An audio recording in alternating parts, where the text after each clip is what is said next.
1866년 여름 오사카 성이었습니다. 21살의 젊은 쇼군 도쿠가와 이에모치가 전쟁 지휘를 위해 이 성에 머물고 있었습니다. 쇼군은 직접 군대를 이끌고 반란을 진압하려 했습니다. 그런데 전장에 나서기도 전에 그의 몸이 먼저 무너졌습니다. 처음에는 다리였습니다.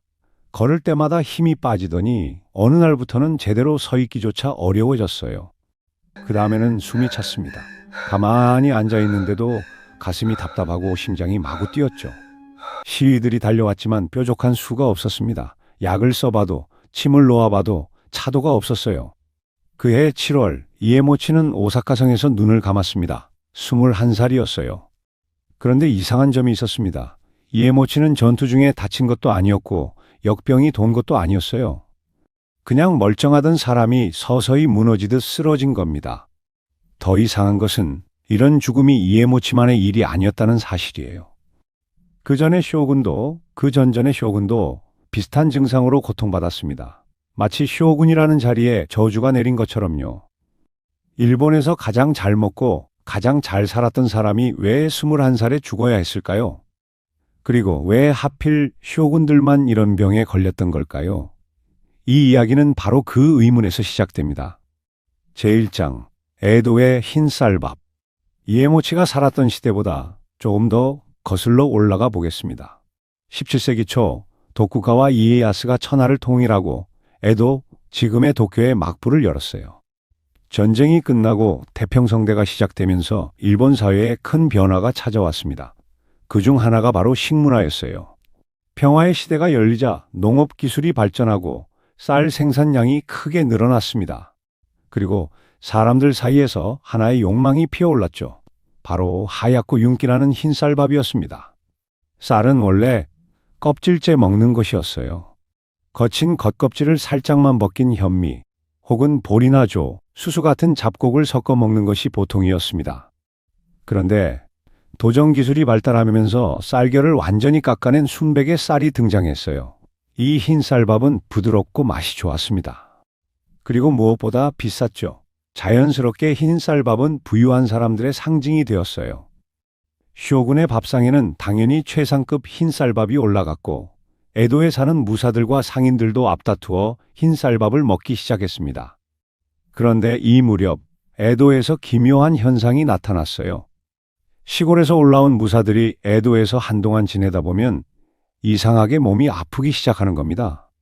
다리가 붓고 힘이 빠지고 걷기가 힘들어지는 증상이었죠. 그런데 더 기묘한 것은 고향으로 돌아가면 씻은 듯이 낫는다는 거예요. 에도에 오면 아프고 떠나면 낫고 이 패턴이 너무 뚜렷했기 때문에 사람들은 이 병에 특별한 이름을 붙였습니다. 에도와즈라이, 에도에 살면 걸리는 병이라는 뜻이었어요. 사람들은 에도의 물이 나쁜 건지 공기가 나쁜 건지 아니면 도시 생활의 스트레스 때문인지 갖은 추측을 했습니다. 누군가는 에도의 습한 기후 탓이라 했고 누군가는 도시의 나쁜 기운이 병을 일으킨다고 했어요. 하지만 진짜 원인은 아무도 눈치채지 못했습니다. 제2장 쇼군가의 저주. 에도와즈라이가 에도 시민들 사이에 퍼져 있었다면 그 중심에는 쇼군 가문이 있었어요. 13대 쇼군 도쿠가와 이에사다의 이야기부터 해보겠습니다. 이에사다는 어릴 때부터 몸이 약했어요. 기록에 따르면 말을 더듬었고 몸을 제대로 가누지 못하는 날이 많았다고 합니다. 역사학자들 사이에서는 그의 증상이 뇌성마비 때문이라는 설도 있지만 각기병의 신경 증상과 겹치는 부분이 상당히 많았어요. 손발이 저리고 감각이 둔해지는 증상, 근육에 힘이 들어가지 않는 증상 같은 것들이었죠. 문제는 쇼군이 병약하면 나라 전체가 흔들린다는 것이었습니다. 이에사다가 제대로 정치를 할 수 없게 되자 막부의 실권이 노중, 그러니까 최고위 관료들에게 넘어갔어요. 그 중에서도 이 나우스케라는 인물이 사실상의 독재 권력을 휘두르게 됩니다. 이에사다는 쇼군 자리에 오른 지 5년 만에 세상을 떠났고 막부는 후계 문제를 둘러싸고 격렬한 내분에 빠져들었습니다. 그리고 그 뒤를 이은 사람이 바로 14대 쇼군 도쿠가와 이에모치였어요. 이에모치는 겨우 13살에 쇼군이 되었습니다. 어린 쇼군이었지만 총명했고 주변의 기대도 컸어요. 그런데 이에모치에게는 한 가지 약점이 있었습니다. 단 것을 지나칠 정도로 좋아했다는 거예요. 이것을 어떻게 아느냐고요? 훗날 이에모치의 유골이 학술 조사를 위해 발굴되었을 때 연구자들이 놀라운 사실을 발견했습니다. 30개가 넘는 이에 심각한 충치가 있었던 거예요. 21살 청년의 치아 상태라고는 믿기 어려울 정도였죠. 기록에도 이에모치가 카스텔라나 양갱 같은 달콤한 과자를 무척 즐겼다는 내용이 남아 있습니다. 흰쌀밥에 달콤한 과자. 이에모치의 식단에는 비타민이 들어설 자리가 없었어요. 하지만 그 시절 누가 쇼군의 밥상을 탓할 수 있었겠습니까? 최고급 쌀과 최고급 과자는 쇼군에게 바칠 수 있는 최선의 것이었으니까요. 사랑과 충성으로 올린 밥상이 도리어 쇼군의 생명을 갉아먹고 있었다는 사실은 너무나 잔인한 역설이었습니다. 이에모치가 21살에 세상을 떠난 뒤 막부는 걷잡을 수 없이 무너져 내렸습니다. 15대 쇼군 도쿠가와 요시노부가 뒤를 이었지만 이미 대세는 기울어진 뒤였어요. 불과 2년 뒤인 1868년, 260년을 이어온 도쿠가와 막부가 무너지고 메이지 유신이 시작되었습니다. 물론 막부의 멸망을 각기병 탓으로만 돌릴 수는 없습니다.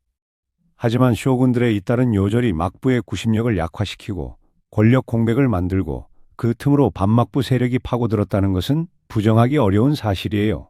흰쌀밥 한 그릇이 한 나라의 운명에 나비 효과를 일으킨 셈이었습니다. 제3장, 정체가 드러나다. 자, 이제 이 미스터리의 답을 열어볼 차례입니다. 쇼군들을 쓰러뜨리고 에도의 무사들을 병들게 한 정체는 바로 비타민 B1, 다른 이름으로 티아민이라는 영양소의 결핍이었어요. 이 병의 정식 이름은 각기병입니다. 티아민은 우리 몸이 탄수화물을 에너지로 바꾸는 과정에서 반드시 필요한 물질이에요. 이것이 부족해지면 몸이 에너지를 제대로 만들어내지 못합니다. 그러면 가장 먼저 신경과 심장이 망가지기 시작해요. 손발이 저리고 다리에 힘이 빠지고 심장이 비정상적으로 부풀어 오르다가 결국 심부전으로 사망에 이르는 것이죠. 그런데 이 티아민이라는 물질은 어디에 들어 있었을까요? 바로 쌀겨에 있었습니다. 현미의 그 거칠고 누런 겉층, 도정할 때 깎여 나가는 바로 그 부분이에요. 흰쌀밥을 만드는 과정은 곧 티아민을 버리는 과정이었던 겁니다. 쌀을 하얗게 깎으면 깎을수록 밥은 맛있어지지만 생명을 지키는 성분은 사라져 갔어요. 이제 에도 아즈라이의 수수께끼가 풀립니다. 시골에서 잡곡밥을 먹던 무사는 건강했어요. 에도에 올라와서 흰쌀밥만 먹기 시작하면 티아민이 고갈되면서 병이 났고요. 고향에 돌아가 다시 잡곡밥을 먹으면 티아민이 보충되니까 자연스럽게 나았던 거예요. 에도의 물도 공기도 기운도 문제가 아니었습니다. 오로지 밥상의 차이였어요. 쇼군들은 이 구조의 가장 극단적인 피해자였습니다. 일본에서 가장 하얗게 도정한 최고급 쌀을 먹었고 반찬도 정제된 고급 식재료 위주였으며 달콤한 과자까지 즐겼으니까요. 거친 음식이 들어갈 틈이 전혀 없었습니다. 가장 귀한 밥상이 가장 치명적인 밥상이었다는 것. 이것이 이 이야기의 핵심적인 역설입니다. 안타까운 것은 이 사실을 인류가 알아내기까지 너무 오랜 시간이 걸렸다는 점이에요. 비타민이라는 개념 자체가 20세기 초에야 등장했고 티아민이 각기병의 원인이라는 것이 과학적으로 확립된 것은 1930년대의 일이었습니다. 그 수백 년 동안 셀 수 없이 많은 사람들이 원인도 모른 채 쓰러져 갔어요. 제5장, 답을 알고도 막지 못한 비극. 쇼군의 시대가 끝났습니다. 1868년 메이지 유신 이후 일본은 근대 국가로 빠르게 탈바꿈했어요. 서양의 기술과 제도를 받아들이고 강력한 군대를 키웠습니다. 그런데 흰쌀밥에 대한 집착만큼은 바뀌지 않았어요. 오히려 더 심해졌습니다. 메이지 정부는 군인들에게 하루 6홉이나 되는 흰쌀밥을 지급했어요. 당시 가난한 농민의 아들이 군에 입대하면 태어나서 처음으로 배불리 흰쌀밥을 먹을 수 있었습니다. 흰쌀밥은 징병의 유인책이자 제국의 자부심이었죠. 하지만 그 결과는 참혹했어요. 군대 안에서 각기병이 폭발적으로 퍼지기 시작한 겁니다. 이때 한 사람이 나섰습니다. 해군 군의관 타카키 카네이로였어요. 타카키는 영국에서 의학을 공부한 사람이었습니다. 그는 일본 해군에서 각기병이 창궐하는 것을 보고 흥미로운 사실을 발견했어요. 장교들보다 수병들에게서 각기병이 더 많이 발생했는데 장교들은 서양식 식사를 하고 수병들은 흰 쌀밥 위주로 먹고 있었던 거예요. 타카키는 확신했습니다. 이것은 식단의 문제라고요. 그래서 해군의 급식을 바꿨어요. 흰 쌀밥 대신 보리밥을 섞고 빵과 고기, 채소를 추가했습니다. 결과는 극적이었어요. 해군에서 각기병이 거의 사라진 겁니다. 타카키는 아직 비타민이라는 개념조차 없던 시대에 순전히 관찰과 실험만으로 답에 도달한 선구자였습니다. 그런데 문제는 육군이었어요. 육군 군의 총감 모리 오가이는 타카키의 주장을 받아들이지 않았습니다. 모리 오가이는 독일에서 의학을 배운 엘리트였어요. 당시 독일 의학계의 주류는 모든 병의 원인을 세균에서 찾는 것이었고 모리는 각기병도 어떤 세균이 일으키는 감염병이라고 확신했습니다. 영양이 부족해서 병에 걸린다는 발상 자체를 비과학적이라고 무시한 거예요. 모리 오가이의 반대로 육군에서는 흰 쌀밥 보급이 그대로 유지되었습니다. 그리고 1904년 러일 전쟁이 터졌어요. 이 전쟁에서 벌어진 일은 가히 충격적이었습니다. 해군에서는 각기병 사망자가 거의 없었지만 육군에서는 약 25만 명이 각기병에 걸렸고 그중 약 2만 7천 명이 목숨을 잃었어요. 전투에서 죽은 전사자와 맞먹는 숫자가 밥 한 그릇 때문에 쓰러진 겁니다. 답을 아는 사람이 있었고 증거도 있었고 해군이라는 성공 사례까지 있었는데도 수만 명이 죽었습니다. 한 사람의 고집, 한 조직의 권위가 진실을 눌러버린 결과였어요. 참고로 모리 오가이는 일본 근대문학의 거장이기도 했습니다. 기러기 아베 일족 같은 명작을 남긴 대문호였어요. 예술에서는 인간의 내면을 누구보다 섬세하게 들여다본 사람이 의학에서는 눈앞의 증거를 끝끝내 인정하지 못했다는 사실이 씁쓸합니다. 위대함과 어리석음이 한 인간 안에 공존할 수 있다는 것을 모리 오가이만큼 잘 보여주는 사례도 드물 것입니다. 이 이야기에서 가장 무서운 대목이 어디였을까요? 쇼군이 21살에 죽은 것도 충격적이었지만 저는 조금 다른 곳에 눈이 갑니다. 에도 시대 사람들은 바보가 아니었어요. 에도에 오면 아프고 시골에 가면 낫는다는 사실을 분명히 알고 있었습니다. 패턴은 보였어요. 그런데도 원인을 찾지 못했습니다. 왜냐하면 흰쌀밥이 문제일 거라는 생각 자체를 하지 못했기 때문이에요. 좋은 것, 가장 귀한 것, 모두가 원하는 것이 해로울 수 있다는 가능성은 아예 검토 대상이 아니었던 거죠. 더 무서운 것은 그 다음입니다. 메이지 시대에 해군의 타카키 카네이로가 답을 찾아냈어요. 식단을 바꾸면 낫는다는 것을 실험으로 증명까지 했습니다. 그런데 육군의 모리 오가이가 그것을 받아들이지 않았죠. 독일에서 배운 세균론이 옳다고 확신했기 때문이에요. 자기가 배운 것, 자기가 믿는 것에 맞지 않는 증거는 증거로 인정하지 않았습니다. 그 고집의 대가가 러일 전쟁에서 2만 7천 명의 목숨이었어요. 여기서 우리가 정말 들여다봐야 할 것은 각기병 자체가 아닙니다. 각기병은 이미 정복된 병이에요. 비타민 B원만 충분히 섭취하면 걸리지 않습니다.